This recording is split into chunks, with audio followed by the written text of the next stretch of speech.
abençoe você. Ontem eu não pude fazer o vídeo, então a gente vai fazer dos 2 dias, de ontem e hoje, que seria do versículo 5 ao 11 de Mateus 4. Estamos ainda na tentação do Senhor Jesus, mas eu creio que dará certo, né? A gente fazer uma breve meditação aqui nesses versículos. Lembrando que estamos no propósito de 40 dias, né? Os primeiros 40 dias de 2025, estamos dedicando a essas meditações que nos traz uma comunhão com Deus, traz um aprendizado maior da palavra do Senhor. E o objetivo, é claro, é que o Senhor nos conduza nesse ano 2025, né? Através da sua santa palavra. Então, se você tem o desejo de ter uma experiência com o Senhor, de buscar mais, de meditar mais, né? Então, você pode estar fazendo esse propósito junto com a gente. Amém? Então, como são 40 dias, eu quero poder ficar nessa fé de estar indo até o dia 9 de fevereiro, né? Fazendo esse cronograma aqui, certo? Ele já tem as datas, tudo direitinho, a gente recebeu lá na igreja e vai ser até o dia 9 de fevereiro, né? A gente vai estar lendo as passagens que aqui estão selecionadas, amém? E no final fazer um pedido, né? Colocar lá no altar do Senhor. Então, vamos continuar aqui, Mateus, a partir do versículo 5, que é a segunda vez que o diabo vem para tentar a Jesus, né? Ele tentou fazer com que Jesus transformasse as pedras daquele deserto em pães para que ele pudesse se alimentar. Então, o diabo, ele vem na necessidade, né? Quando a pessoa está mais sedenta por uma coisa, ele vem para tentar nos fazer cair, né? Para a gente pecar contra o Senhor. Mas o Senhor Jesus, ele usou de sabedoria, ele usou de entendimento para estar confrontando essa artimanha de Satanás, né? Com a palavra. Então, a gente sempre lembrar que é a palavra que nos ajuda a vencer o diabo. É a palavra de Deus, porque ele, como ele sendo o pai da mentira, né? Quem é que vai nos guiar até a verdade? É o Espírito Santo. Então, e a palavra de Deus diz que a espada do Espírito é a palavra de Deus. Então, a gente só consegue vencer o diabo, que é o pai da mentira, guerreando contra ele com a verdade, né? Com a espada da verdade, que é a palavra do Senhor, né? Com ela, a gente não é enganado. Então, no versículo 5, ele diz: Então o diabo o transportou à cidade santa e colocou-o sobre o pináculo do templo, né? Esse versículo aqui eu acho interessante porque a gente fica pensando, poxa, como é que o diabo teve a audácia, né? Como é que ele teve o poder e tal para estar levando Jesus, transportando o Senhor Jesus de um lugar para outro? Eu penso nesse versículo como sendo, assim, algo que está acontecendo ali no pensamento do Senhor Jesus, que é o que acontece hoje em dia com a gente, né? O diabo, ele vem agindo na mente da gente, então ele pode fazer a gente imaginar coisas, né? Ele pode trazer um pensamento e a gente começar a imaginar aquilo. Então, imagina que Jesus, veio esse pensamento na mente dele, veio essa imagem na mente dele, de que ele foi, que ele esteve ali no pináculo do templo, e o diabo dizendo: Se tu és o filho de Deus, lança-te daqui abaixo, porque está escrito que aos seus anjos dará ordem ao seu respeito e tomar-te-ão nas mãos para que nunca tropeces com teu pé em alguma pedra. Então imagina uma pessoa que está sendo tentada a se suicidar. É a mesma coisa aqui. Então o diabo ele tentou fazer com que Jesus tentasse a Deus, né? Usasse o seu poder de filho de Deus, né? E isso aqui foi como se ele fosse se matar, isso aqui, né? E não seria isso que o diabo faz com as pessoas quando elas estão numa situação tão terrível que vem aquela vozinha, se mata, vai acabar, esse sofrimento vai terminar, você vai ter paz, né? Então ele vem com uma mentira, ele vem com e vem também com meias verdades, né? Claro que quando a gente sai desse mundo, né? A gente só vai ter paz se a gente for para a eternidade com Deus. Se a nossa alma for salva, glória a Deus, a gente vai ter paz. Mas tirando a própria vida, não. Vai ser uma eternidade no inferno, né? Então, o diabo veio com essa conversa fiada aqui, mas ele usou a palavra. Ele usou a palavra. Porque essa palavra aqui, esse versículo tá lá em um salmo de Davi. Mas Jesus, sendo sábio, ele confrontou o diabo novamente com a palavra. Ou seja, as 3 vezes que o diabo veio, Jesus confrontou com a palavra. E Jesus disse, também está escrito. Mas também está escrito. Tá escrito isso daqui, beleza, realmente. Mas só que tá escrito também que não podemos tentar o Senhor. Não tentarás o Senhor teu Deus. Então, é aquela coisa da gente analisar a situação. A gente tem que analisar a situação em que a gente está inserido. E comparar. Como é que se diz? Policiar a nossa mente. A gente está vigiando os pensamentos que vêm na nossa mente. A gente está analisando o tipo de pensamento que a gente está pensando ali. Então, por isso que é uma batalha espiritual, é na mente. O diabo vem com pensamentos. Deus, ele trabalha no pensamento também. Então, é uma coisa assim, pra gente ficar alerta, né? Porque olha só o que é que o diabo pode fazer, né? Além disso, ele incitou Jesus com orgulho, né? Será que você é realmente filho de Deus? Sempre vem assim, né? Se você é, então faz a prova aí, faz a prova, se lança daqui abaixo, nada vai te acontecer. Você não é o filho de Deus? Você acha que Deus vai deixar o filho dele morrer? Não.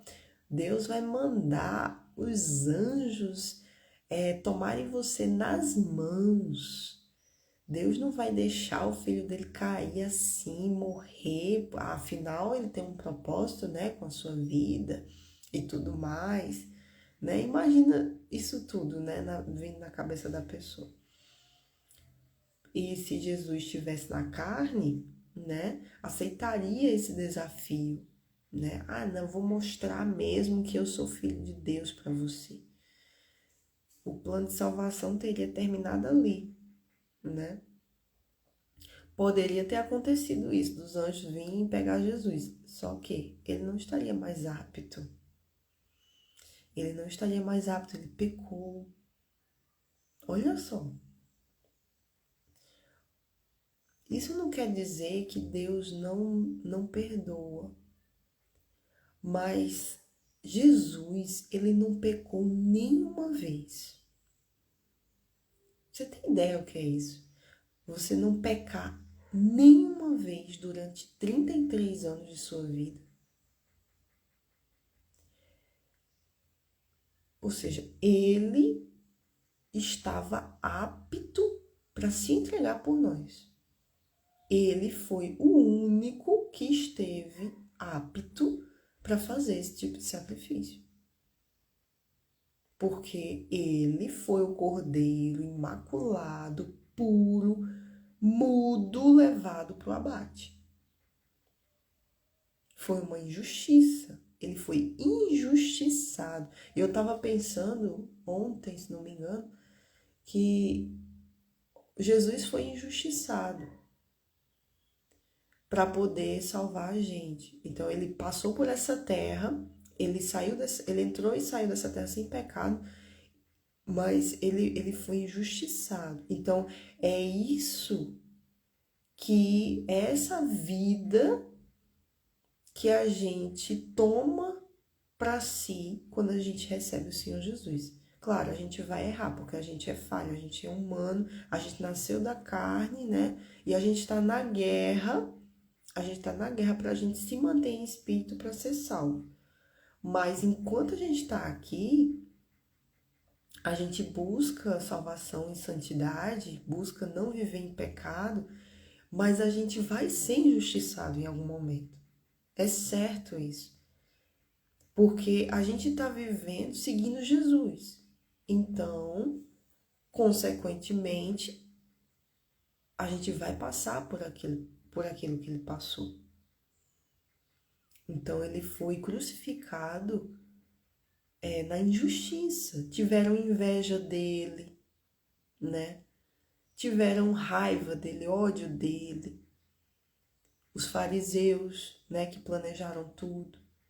Então, se você está passando por uma injustiça, você já se entregou para o Senhor Jesus, você está com a sua vida nas mãos dele, você pode estar certo que se você está passando por injustiça, isso daí é para a glória de Deus. E se você ainda vai passar, olha, saiba, é para a glória de Deus.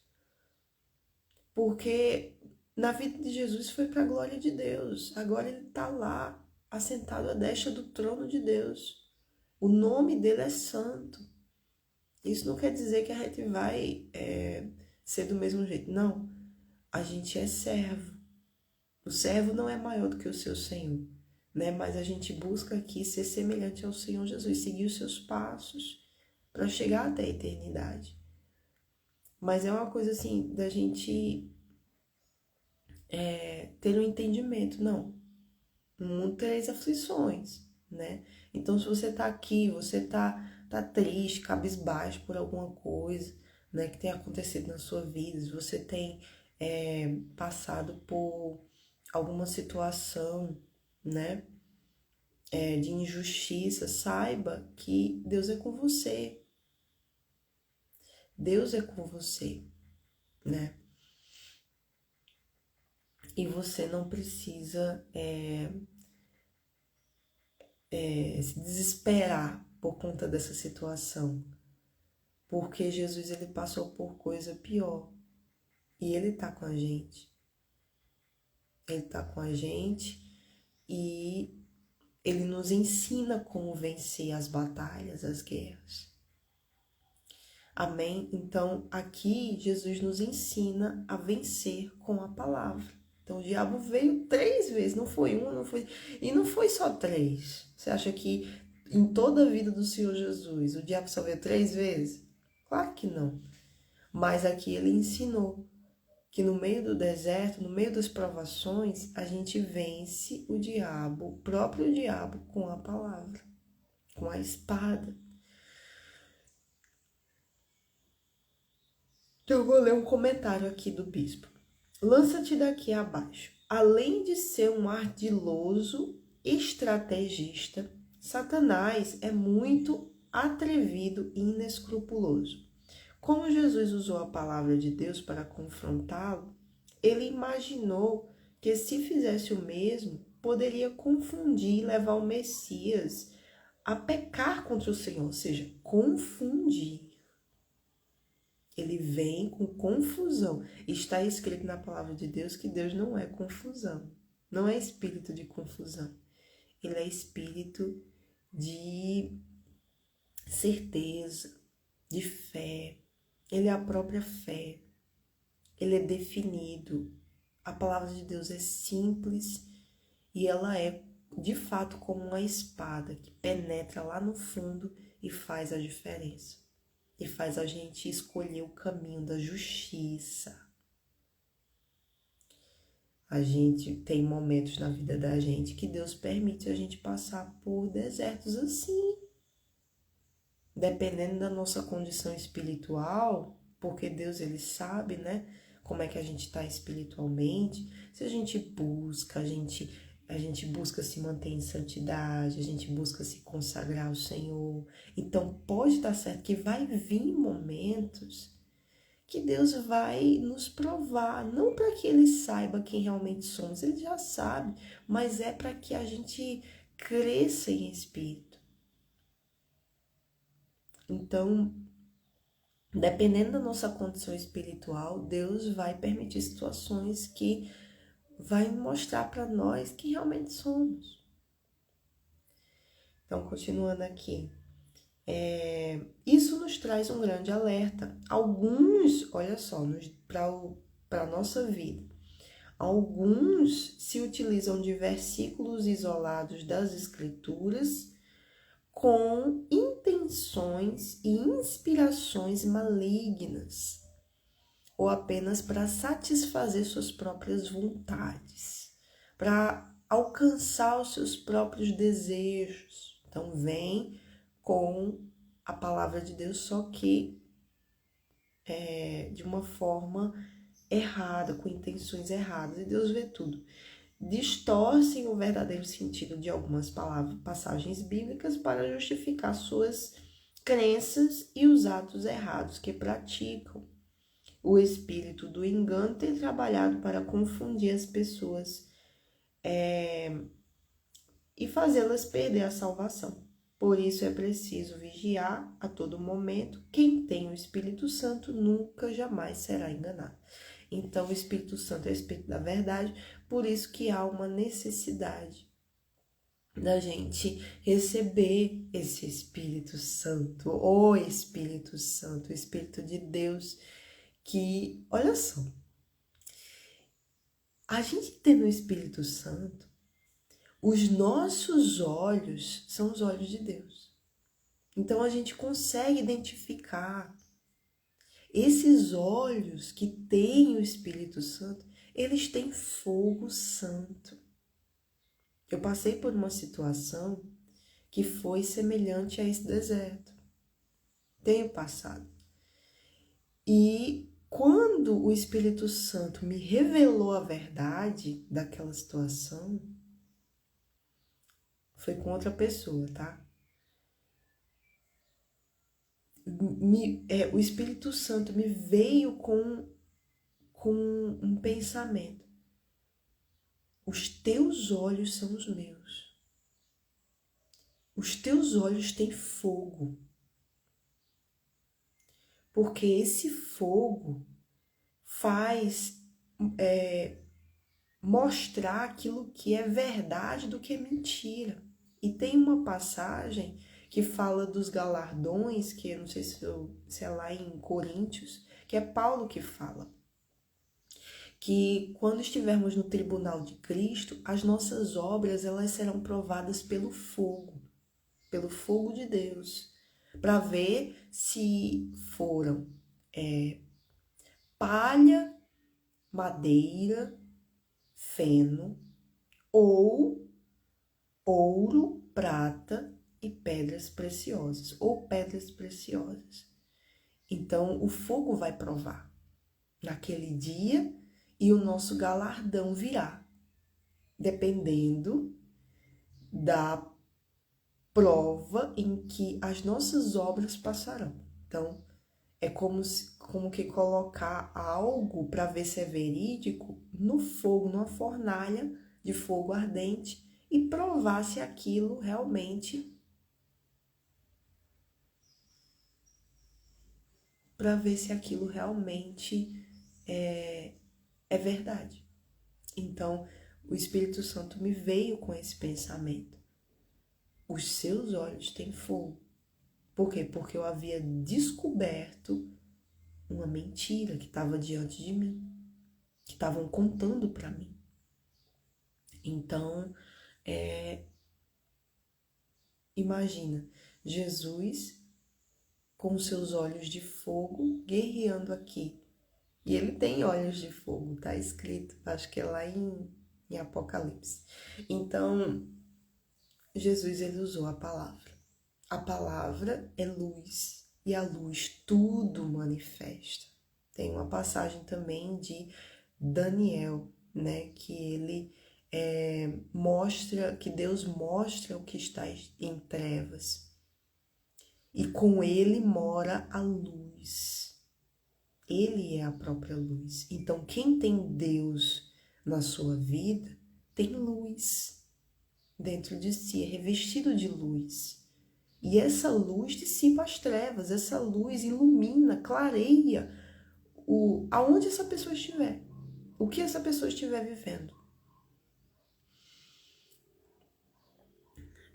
Novamente, o transportou o diabo a um monte alto, mostrou todos os reinos do mundo e a glória deles, e disse-lhe: tudo isto te darei se prostrado me adorares. Então Jesus disse-lhe: vai-te, Satanás, porque está escrito: ao Senhor teu Deus adorará e só a ele servirás. Então o diabo o deixa, e eis que chegaram os anjos e o serviram. Então, aqui, Satanás veio novamente, acho que aqui ele apelou, né? Aqui ele apelou mesmo para ver se aquela a última atacada dele. Imagine ele mostrando para Jesus os prazeres, a glória do mundo e ainda mentindo, dizendo que aquilo tudo era dele, né? Claro que a gente sabe que o mundo jaz no maligno, né? Tudo que está acontecendo é proveniente da ação de Satanás, né? Mas nada foge do controle de Deus. Nada está longe do controle de Deus. Nada está fora das mãos de Deus. Para ele estar dizendo, né, te darei, tudo isso te darei, os reinos do mundo, a glória deles. Claro, uma glória suja. Beleza, é uma glória suja. São reinos formados nas trevas. Então, ele queria dar algo sujo para Jesus. E a condição para isso era Jesus fazer algo mais sujo ainda, que seria se prostrar diante do próprio diabo, né? Então, eu fico pensando, o que o diabo achava que Jesus pensava dele, né? O que Jesus estava pensando, quem era ele, né? Para ele tentar fazer com que Jesus chegasse a esse ponto de se prostrar diante dele, né? Porque o diabo, ele se disfarça como anjo de luz, né? A gente não sabe qual era a imagem que o diabo se mostrou ali para Jesus. Porque a pessoa pensar, né? Poxa, ele sabendo que Jesus era diferente, sabendo que Jesus era o Filho de Deus, ou ele não sabia, né? Para ele chegar até Jesus e ainda propor algo assim, né? Algo tão assim. Poxa, como é que o Filho de Deus vai se prostrar diante do diabo, que é o inimigo, o arqui-inimigo de Deus? Então, aí a gente pensa, mas como será que Satanás se apresentou a Jesus, né? Se de fato ele se apresentou, né, se materializou em algo, porque o diabo ele é espírito também, mas lá em Eva ele se materializou, ele entrou na serpente. Então, como será que Satanás estava ali materializado diante de Jesus, né? Ou se essa situação aqui foi somente aqui na mente de Jesus. Se Jesus estava ali no deserto e ele continuou ali no deserto, ele não foi transportado fisicamente para lugar nenhum. Tem essas duas opções, entendeu? Se realmente o diabo veio, pegou ele, não sei. Ou se tudo aconteceu na mente. Então, e a gente tem que colocar isso daqui para nossa realidade. Como é que o diabo se apresenta a nós hoje? Justamente no pensamento, mas ele pode usar pessoas que são dele. Ele pode se materializar, entrar dentro de pessoas que já são dele e se colocar no nosso caminho, né? Então, mas quando as situações que a pessoa já é de Cristo, tem uma vida consagrada ao Senhor, Deus ele permite o diabo vir de alguma forma para ocorrer essa tentação, assim como aconteceu com Jesus, né? Então a gente tem que o quê?